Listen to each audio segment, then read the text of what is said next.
Happy Sunday morning and welcome to Sunday Coffee, Art, Design, and Architecture. This show is coming to you from Florida on a gorgeous Sunday morning overlooking the gentle lapping waves on the Gulf of Mexico. My motivation for this podcast channel is to broadcast good news stories, interesting people, and food for thought. So pour yourself a nice hot cup of tea or coffee, take a deep breath, get cozy, and enjoy a break for some uplifting conversations. Today's book is Place and Prosperity: How Cities Help Us to Connect and Innovate by William Fulton, published by Island Press in 2022. Mr. Fulton is one of America's most established thought leaders in the field of urban planning. He served on Rice University's Kinder Institute for Urban Research and is the former mayor of Ventura, California. Hi, Bill. Welcome to the show. Thank you. Hello. Hi. Well, I'm having a cup of Earl Grey tea this morning, and I always ask my guests, what's in your cup? Well, I'm sitting in Texas, on the other side of the Gulf of Mexico from you, in Houston, and I usually just have. I can't remember it's coffee. It's some brand of Brooklyn something, but it's very strong. Well, it's from a city. It sounds like it should be strong. That's right. That's right. Well, appropriately enough. Appropriately enough. Well, can you tell the audience maybe a little bit more about yourself and your educational background? Yeah, I grew up in upstate New York in the Finger Lakes, which is the subject of a significant portion of the book. My first career was as a journalist. I was a newspaper reporter and a magazine writer for a long time. I got interested in cities and urban planning. I studied urban planning at UCLA, and I lived in Los Angeles and San Diego for many years. And then I made a gradual transition in my career from being a writer and journalist to being a practicing urban planner. Although I still do a lot of writing, and I consider myself a writer first and foremost. Well, I really enjoyed reading your book because it flows so nice. It's really well written. Thank you. Even your introduction was just really fascinating. But I always start with the first question is, what was your motivation for writing this book? My motivation for writing this book was twofold. The book is a collection of essays I've written over a long period of time about the two topics of place and prosperity.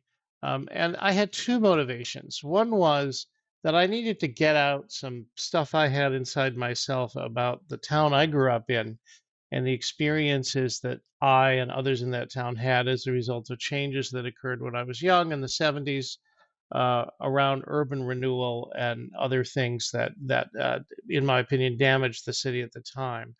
But the other more important goal is to help people who read the book who may not be professionals in the field, may not be urban planners, may not be people focused on cities, to just be more aware of the places that they occupy, what their surroundings are like, and the nature of what we urban planners call the built environment around them, the built places.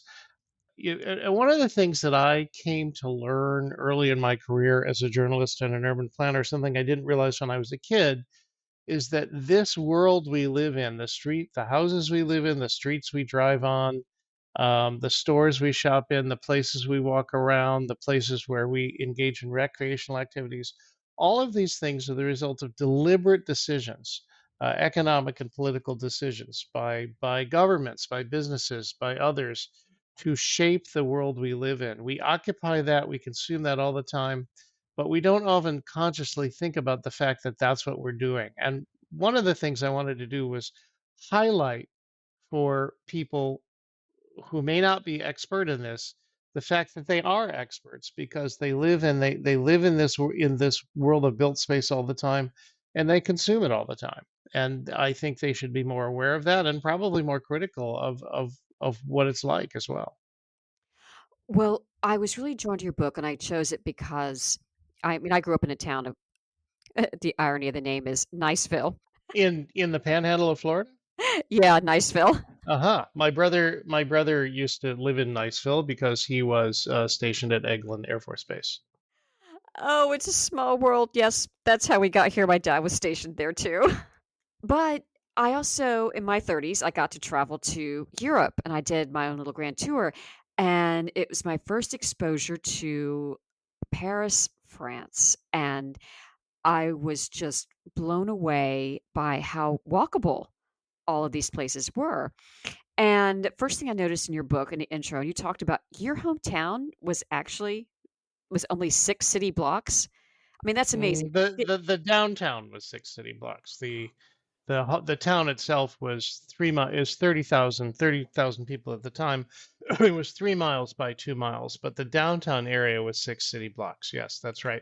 And one of the things I say in the book is that when I was a kid, basically everything you would ever want or need was in that downtown area, including, all of the banks, most of the schools, all of the doctor's offices, all of the stores, etc. Could you tell us more about your hometown?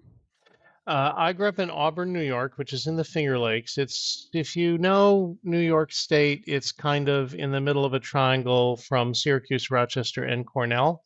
It is a factory town, dates from the early 1800s. It's declined in population some. It had about 30,000 people when I was growing up, maybe 35. It was laid out along a river, as many cities are. The factories were all lined up along the river, but Auburn was the center of this thriving manufacturing community and the surrounding agricultural land around it. Did not have a highly educated population. There were a lot of early 20th century immigrant groups there, Ukrainians, Poles, and Italians in particular, who worked in the factories. There was a strong black population because Auburn was an abolitionist town and the hometown in the north of Harriet Tubman.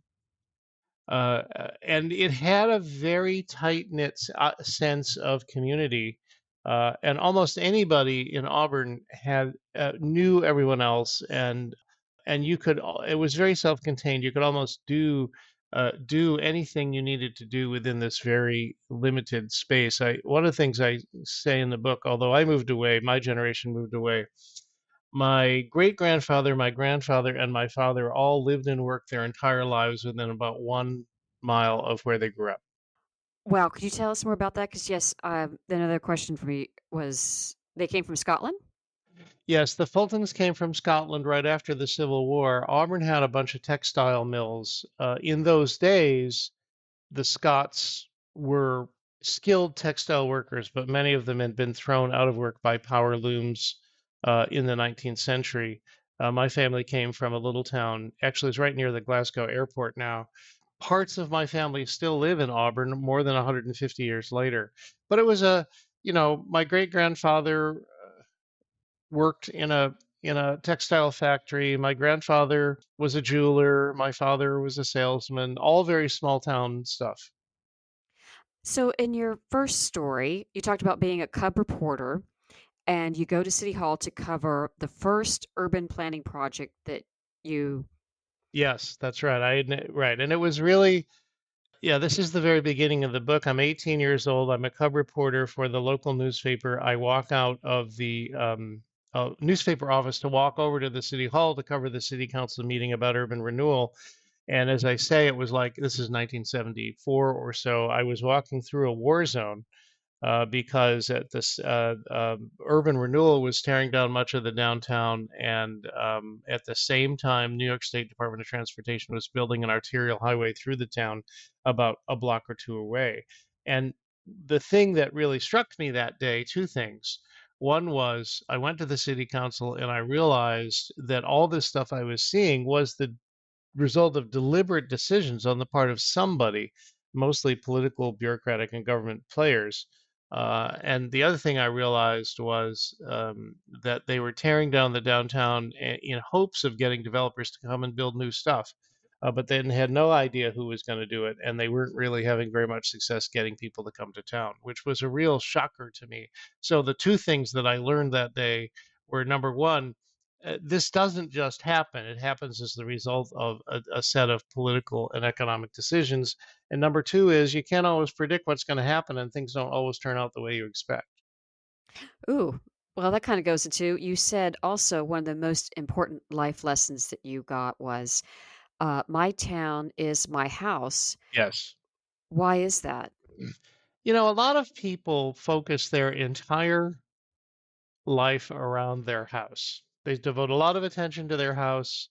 They plot out every square inch of what their house is going to be. And particularly if they live in the suburbs or in a rural area, they spend most of their time inside or immediately outside their house. I think partly because of where and when I grew up, that was never the case for me. For me, I needed the whole town to experience life and to get everything I needed. I couldn't get everything I needed inside my house or in my yard, although I had a happy childhood. And so to me, fullness of life has never been, this is one of the reasons why I've never really been a very successful suburbanite. To me, the fullness of life has never been completely available to me just by living in my house. I have to experience my town. I have to experience all the different things that it provides in order for me to be happy the way some people are happy inside their house. This was also true of my father, even though he was not an urban planner or anything like that. I'm happy to say it's also true of my daughter, who I think learned a few lessons along the way. But I think if people were more aware of the process by which their towns are built, they would engage more in those towns and take advantage of them and make them part of their life more than they do. That's one of the lessons of one of the points of the book. But yes, in my case, my town is my house. I try to live in places where I can walk. I'm visually impaired, so I don't drive, and so that's one of the reasons why I like to live in places where I walk. But it's not only for that reason; it's to be able to experience living in a neighborhood and living in a town the same way one might experience living inside your house. And that was my experience being in Europe. Finally, being even though my little apartment was small, I could get out and really enjoy the city. It was great.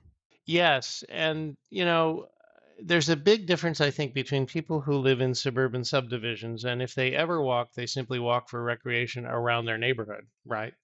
Yes. And people who live in not just big cities, and this is one of the lessons to me, but cities and towns where you can walk to experience things and experience places and actually go somewhere. That's harder to do in the United States than it is in Europe, but it is possible in pockets around the country. And one of the points of the book that I found was that when cities began to decline in the 1970s. I didn't expect to ever find that experience again anywhere in the United States. And in fact, in my career as an urban planner, I found, whole cities aren't necessarily like that, like they are in Europe. There's only a few in the US that are. But there are many, many parts of cities where you can have that European experience of living someplace, staying in a hotel, staying in an Airbnb, walking to restaurants, walking to parks, walking to other amenities that enrich your life, sometimes even walking to work. Yes. I think my only experience here growing up in Niceville is that you also talk in a book about you were able to run through the backyards of your neighborhood and it wasn't a big deal. And here in my neighborhood, we did that a little bit. We still had fences, but the kids, we all could like go around this neighborhood and how now your daughter, when you were talking about taking her back home, it was such a foreign idea for her. Yes, that's right. I lived in Southern California for many years. When my daughter was little, everybody had a fenced. We were friendly, but we all had a fenced-in backyard. So when we went back to Auburn, and I showed her my street, and I showed her how we all used to just run back and forth around everybody through everybody's backyards, all spring, summer, and fall, she just couldn't believe it. And my observation in the book is, if somebody tried to do that in suburban Southern California today, there'd be years of litigation, right? And it is true that that's partly about the part of the country you live in the Northeast, where it's snowy all winter. people are less likely, I think, to have fences and more likely to have open space in between their houses. Nevertheless, the idea that it would be okay for to a family for kids who were not related to them to go ramming through their backyard every afternoon, which is what we did, was a pretty foreign idea to my daughter, and I think probably a pretty foreign idea to most people today. Most parents wouldn't permit it, and most people who didn't have kids wouldn't put up with it. And that goes to, like, community and place or just the time frame, or what do you Well, think? I think that goes to a sense of community and a sense of trust, right? Auburn was a city where at that time, for better or worse, very few people ever moved in or out of. So most everybody knew everybody else. And so you saw that sense of trust. There were ethnic tensions. There was a Polish neighborhood and a Ukrainian neighborhood that were right next to each other, literally a few blocks apart. They had their own church, they had their own Catholic school, they had their own separate social club, and so the dads all worked in the factories. And there could be tensions between those two groups, as there sometimes are in urban areas. Little fights would break out on the street and so forth. But I think there's a sense of community and a sense of trust that you see in a situation like that that is hard to replicate. I admit it's hard to replicate today when everyone is so much more transient, but also emerged in part from the idea that it was a cohesive community and most people knew each other and looked out for each other. I don't want to try to be too nostalgic about this, uh, because but it does arise partly out of the when in time that occurred. It does arise partly out of the social conditions, but to some extent, in my opinion, it also arises out of the built places that we live in, and whether they are open to interaction or closed. And increasingly, I find in our society they are closed, and everybody tries to wall themselves off. Well, that's interesting, and it's kinda interesting getting the history of things and how we've evolved as a society, and it definitely goes to my next question. You're talking about, metropolises, and they're thinning and thicking. Can you explain more about that? What is a thickening area? A thickening and a thinning metropolis. Yes. Yeah, I that was a chapter I wrote based on a speech I gave at Cornell once, where I compared life in Southern California. I lived in Ventura for many years, which is kind of on the coast near Santa Barbara, and life growing up in Auburn, where in one case the population was continuing to grow and it was getting more and more crowded and congested, and in the other case, in upstate New York, of course, the population was declining and thinning out. And so I was interested in the differences and the similarities between those two things. And really, when you look at cities, what you often see is the structure, or any human settlement. What you often see is the human settlement that was created at the time of greatest population and economic growth. So, for example, in California, that was mostly after World War II, right? In New York City, that was probably the early 20th century, when the subway and the skyscrapers came in. In upstate New York, it really went back to the 19th century, when first the Erie Canal and then the New York Central Railroad went through the region and stimulated great economic growth. So even today in upstate New York, there are many, many very small communities that used to be completely self-contained, that were created in the 19th century out in rural areas. And today they're essentially suburbs. People live there and then they drive somewhere else for work and they drive somewhere else to shop. So I just thought it was an interesting contrast between parts of the country where population is growing and things are becoming more congested, in parts of the country, mostly in the Northeast and the Midwest, where the population is thinning out. And so it's a very different way of life. So what about this suburban dense sprawl that keeps happening? It's like in my town here, I've noticed even in the last just 5 or 7 years, I was down in Miami for a while, South Florida, and I came back up here, and it's like a repetition. It's like a storage unit on the highway, and then a gas station, and then a car wash, and then a storage unit, and then a strip mall, and it just keeps repeating itself. How do you create a sense of place or not? Well, you don't create a sense of place if you simply allow the cheapest and easiest thing to be built. And this goes back to the basic point of the book, I think, which is that places are created as a result of deliberate political and economic decisions, right? The storage unit on the highway next to the gas station didn't just happen. It occurred because it was built because somebody who built storage units saw that there was a market for it in that location. They bought a piece of land from somebody else. And it is true that we have a lot of stuff these days that goes into storage units. And also there was a city or a county commission that allowed that to happen without putting too many constraints on it. Sometimes private developers will hold themselves to a higher standard. There are many great examples of wonderful built places in Florida, all over Florida, actually, from any time in the last 100 years. Most of the time, we just allow individual developers, individual landowners to build whatever they think they want to build in response to the market or in response to what they want to do in response to what they can get a loan for without really thinking about what it all adds up to. And in urban planning, there's always this tension really between allowing private landowners to do whatever they want and restraining what the private landowners can do for the benefit of the community. There's people on both sides of that issue. It comes up in court cases all the time, and there's a real tension. And I don't advocate complete government control over what should be built. That is not the best way to build a society, particularly in the United States. But I do think there is a balance that has to be struck between the desires of individual landowners who are thinking about only their property and getting people on and off of their property to do what they want to do, and the interest of the entire community to have something that's cohesive and hangs together and has a sense of place that people can be proud of. Okay, how do we create a sense of place? Well, that's a really interesting question, and I struggled to define that question a lot in writing the book. I'm an urban planner. I tend to think about built places.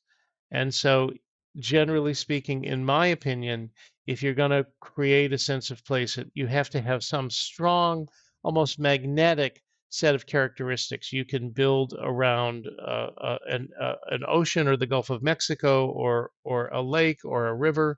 That is one thing you can do. But you can also create actual towns where people can walk.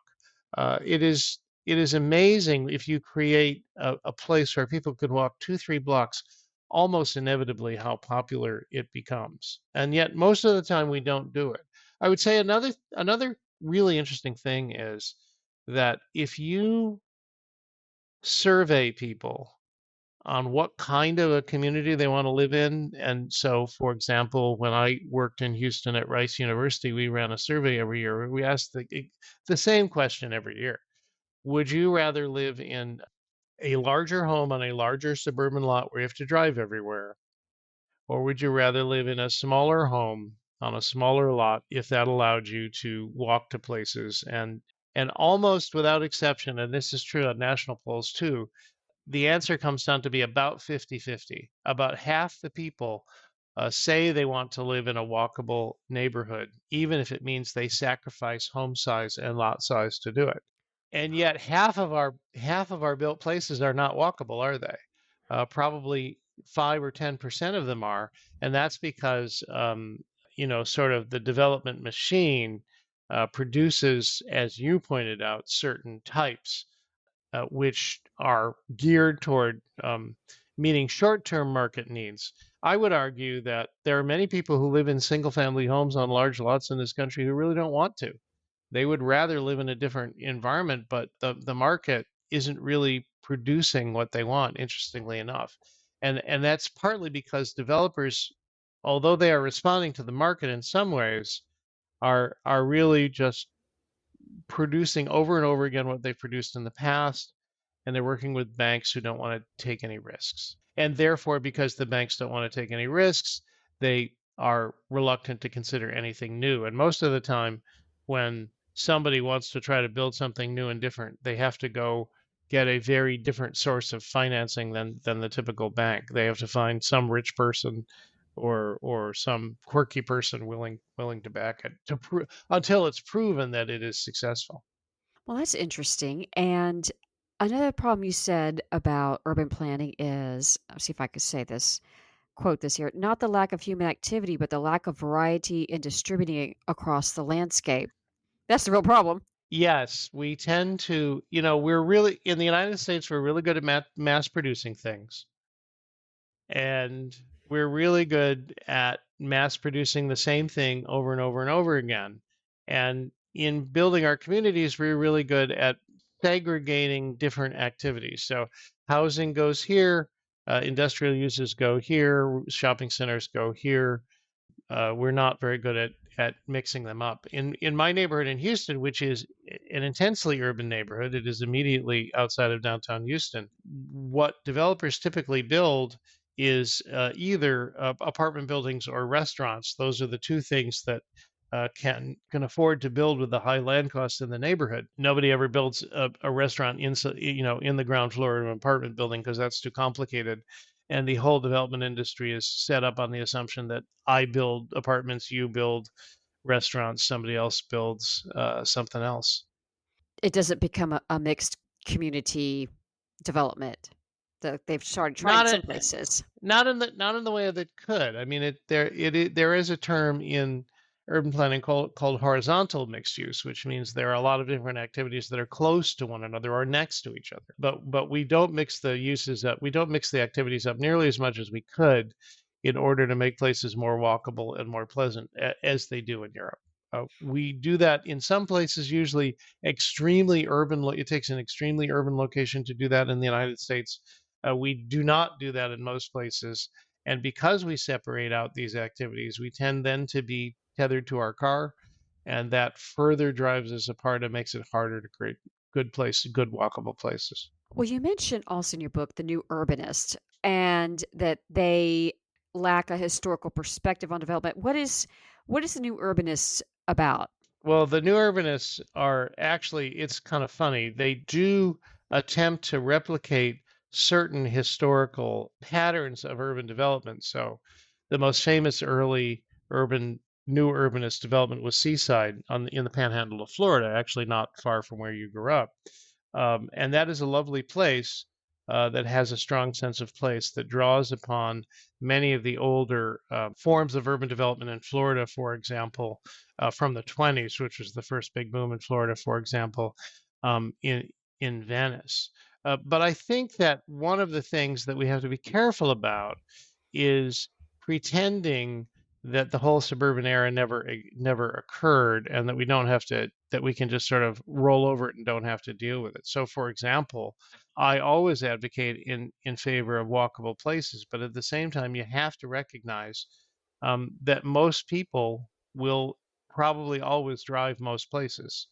And you can create a walkable place to live in and a walkable place to work and a walkable place to shop, but most people drive in between those places. So you've got to figure out how to accommodate people's preference for the personal vehicle, even though many urban planners kind of want to wish that away. That's true. I saw Seaside and I was thinking, back in the 80s, it was, or so it was way out there. Yep. And then, I know that they planned it as an urban place, but it really became just the tourists love it because they don't have to drive when they go on vacation.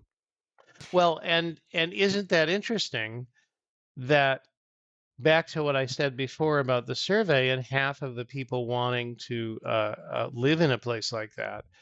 One of the problems that occurs is that when you build a place like that, it tends to get very expensive. Why? Because there aren't enough of them. Because people like them, especially when they travel and they're on vacation. People like them, and so they tend to become very expensive because it's a supply and demand problem. There's far more demand for that kind of place than there is supply. So when you create a new one, which the new urbanists have done quite a bit in Florida, actually, it almost inevitably becomes expensive and out of reach for ordinary people. Unfortunately, that's because most of the development continues to follow this cookie cutter pattern we've just discussed before, and so ordinary people don't can't afford to live in these kinds of locations, particularly the Sun Belt and the West, where land is expensive.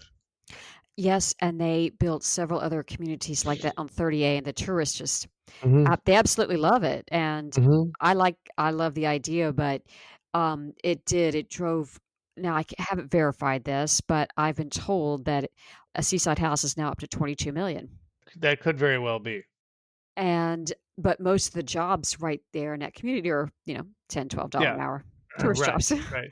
Well, given the fact that Seaside is now a tourist destination, whether or not that was the original intent, one of the biggest problems we have in this country right now is that attractive, walkable tourist destinations have become extremely expensive, and the people who work there can't afford to live there. We see this everywhere in the country, everywhere in the entire country, whether it's in the ski towns of Colorado, beach towns in California.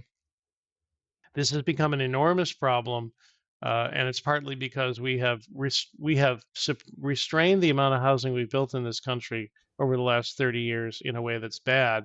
And also, although Seaside is a bit of an exception to this, we tend not to build lots of different types of housing in a community as we used to. 100 years ago, 120 years ago, we built houses, we built duplexes, we built small apartment buildings, we built all kinds of different types of houses for different for people to live in. And now we build mostly single family homes on lots as big as we can. And of course, those are expensive. And increasingly, there's a disconnect between the housing we are building and the people who need to be housed. And that is harming our communities because this sense of this self-contained idea I talked about at the beginning, where I talked about my hometown, is not achievable when everybody who works there has to drive an hour and a half to get there.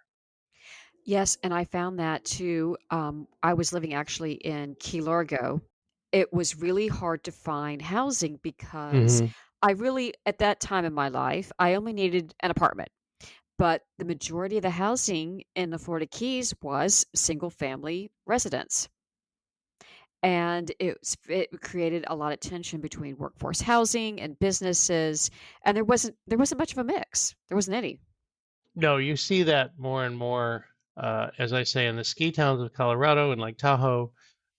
This disconnect in Key Largo, of course, it's not like you have lots of land nearby to build workforce housing on, right? You're in a key.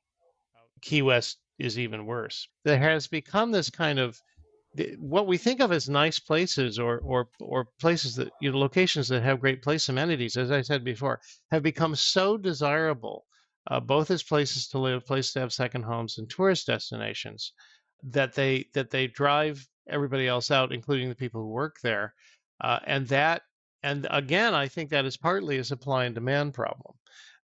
We need more walkable places that people like in order so that we can have more affordable ones where ordinary people can actually live their lives. Yes, that's true, and then people would makeshift houses to turn houses into apartments, and it just turns into a makeshift thing.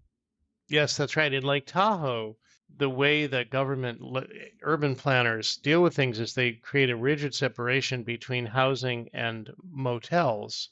But in fact, most of the housing is second homes that are vacant most of the time, and most of the motels are occupied by the seasonal workers. So this false separation of different types of activities and different types of housing is breaking down in the tourist towns for sure. Well, I want to ask you too. I hadn't heard about the federal green belts. You said that was in the 1930s. And I got my master's degree in landscape architecture. I was really interested in this chapter.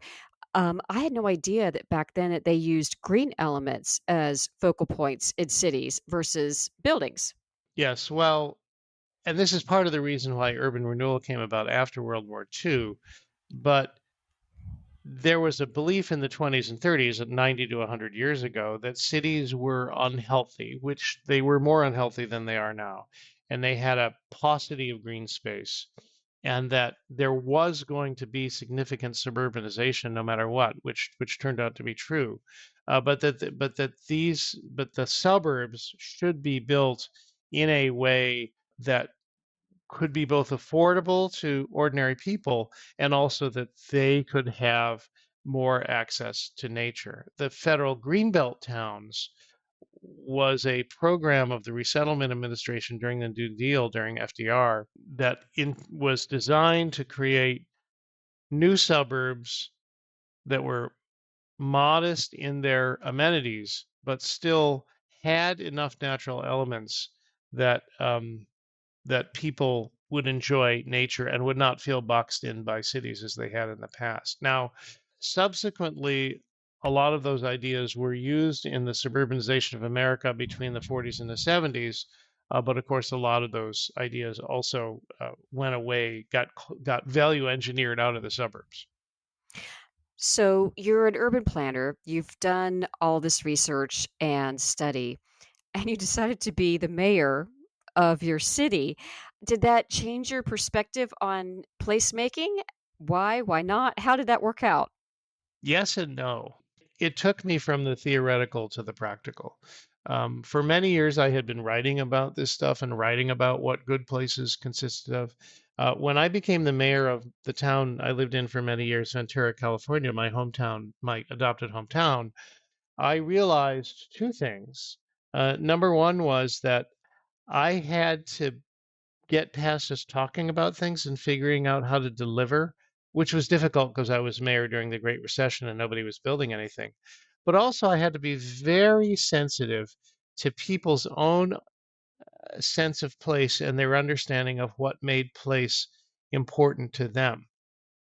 In Ventura today, there's a significant conflict between people who have lived there a long time and value a small town feel and people who believe that there's not enough housing in California now, and a lot of it needs to be built. So it was very difficult to balance those points of view, and it was very difficult to try to get anything done during the Great Recession. But that was the big transition in my life between being somebody who mostly wrote about things and somebody who had to provide political leadership in order to get things done and improve the places in the town where I lived, not just talk about how they could be better. So, do you feel like that now that you kind of made that transition from theoretical to a real leader, what did you accomplish? What we accomplished mostly when I was in office was to change the rules to make it more possible to build better places. A lot of those better places were not built when I was in office because of the Great Recession. Many of those buildings are being built and public amenities are being built now. And one of the things I think that is lessons that I take away from that is that in order to build good places and in order to build good communities, you have to take a very long view. And when you're a politician, you probably have a 4-year window that, at most, that you can think about before you have to run for reelection. So there's a bit of a disconnect there. And so there has to be a very strong set of community players and developers wanting to do the right thing in the long over the long run in order to stick with it and make sure things get done. Well, I think that goes to the next question. You said when you were in San Diego that you did it without even owning a car and talking about a mix of zip car transportation and Uber and Lyft. Can you tell us more, what about transportation and how it plays in the role of place? Cars and place do not always go together. In order to have a strong sense of place, you got to get rid of the cars one way or another. One way to do it is to have a walkable district and put the cars in garages on the edge. That's very common. Increasingly, though, what we find is that there are alternatives driving your own car. I mean, I don't drive anymore because I'm visually impaired, and that is kind of liberating. It's annoying and frustrating, but it's also liberating in a certain way because it has made me realize, you know, we equate mobility with owning and operating our own car.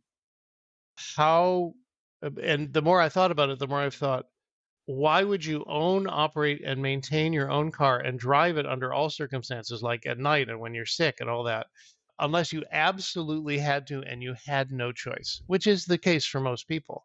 But in cities today, there are many alternatives. There are more transit alternatives. Those are struggling after COVID, but there is an improvement there.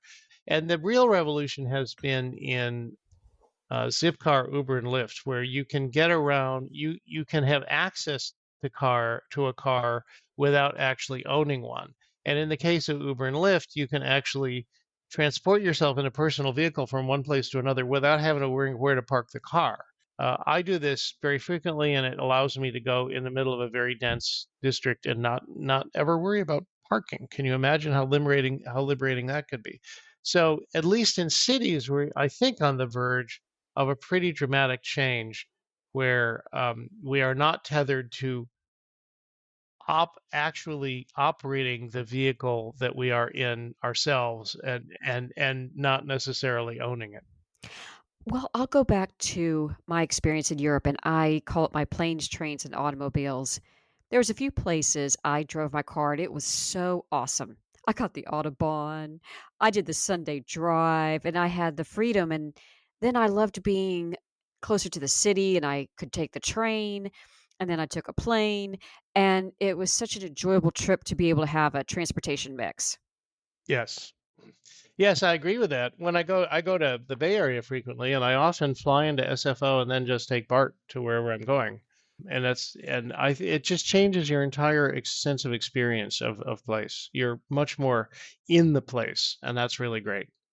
Okay, so I'm going to ask you two questions. What's your favorite town, and what's your favorite street? Well, oh God, my favorite town is probably still Ventura, California, which is a has a wonderful pre-war downtown right next to the beach. And as I say in the book, my favorite street is Main Street in downtown Ventura, which they've now closed off permanently several blocks of so that they can have outdoor dining. Very European. That's really cool. I like it when they do that. What was your favorite part about writing this book? My favorite part about writing this book was seeing all the different things I've written over a long period of time and how they kind of all hang together. And I would say also finally being able to process my experience as a child and a young adult back in Auburn and understanding how it shaped me as an urban planner. To really be able to play that out, and you see that in the first couple of chapters, was very rewarding.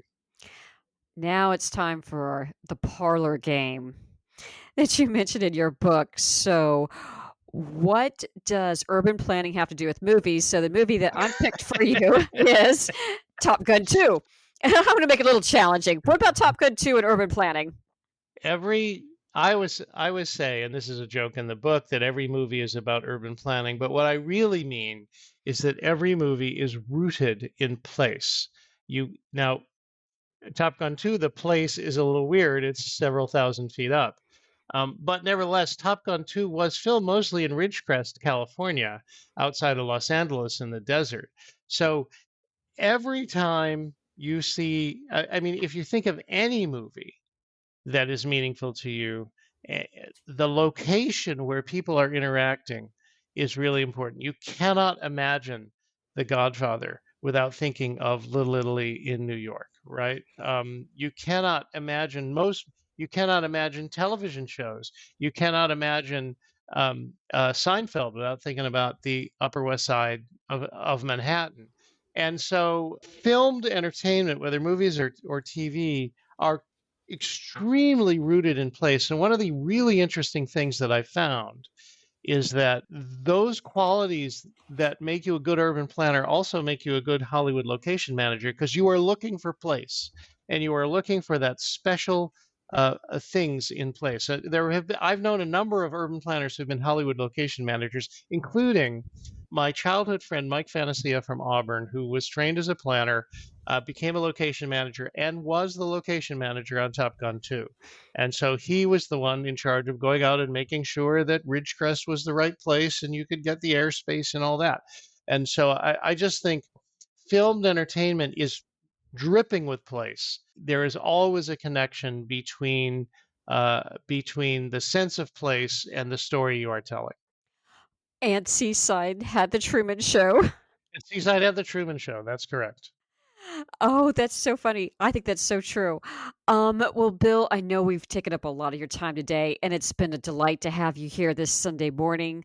My cup of Earl Grey tea is about finished.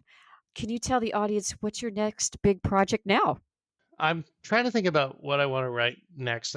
For a long time I've wanted to write a book about called The Future of Where, which is really again all about the role place plays in our lives. And I had a book proposal to do that, which got completely blown apart by COVID. Because COVID has really, we didn't even talk about this, but COVID has changed our sense of place. So I'm hoping to go back and redo a book proposal called The Future of Where, which really talks about what role place and location and centrality of place plays in our lives in the post-COVID world. Well, we have something to look forward to from you. Yep, that's right.